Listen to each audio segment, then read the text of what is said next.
Dimanche de mai, 5e semaine du temps pascal.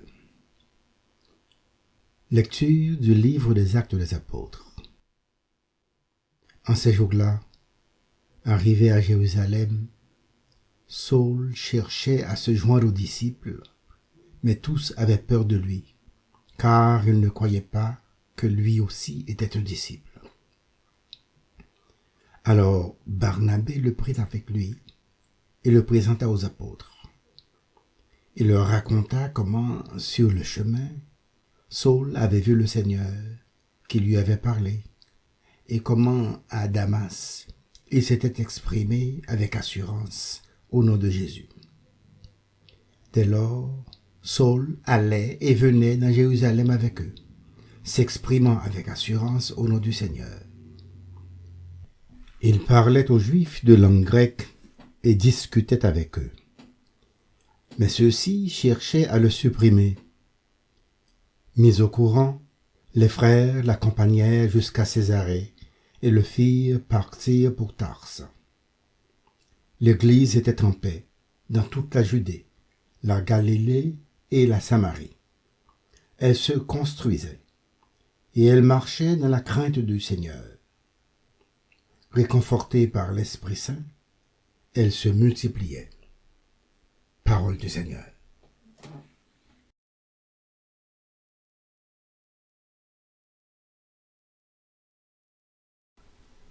Tu seras ma louange, Seigneur, dans la grande assemblée. Devant ceux qui te craignent, je tiendrai mes promesses.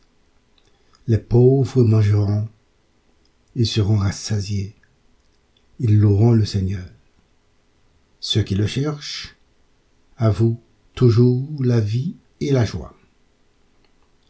Tu seras ma louange, Seigneur, dans la grande assemblée. La terre entière se souviendra et reviendra vers le Seigneur. Chaque famille de nations se prosternera devant lui. Oui, au Seigneur la royauté, le pouvoir sur les nations. Tu seras ma louange, Seigneur, dans la grande assemblée. Et moi, je vis pour lui. Ma descendance le servira. On annoncera le Seigneur aux générations à venir. On proclamera sa justice au peuple qui va naître. Voilà son œuvre. Tu seras ma louange, Seigneur, dans la grande assemblée.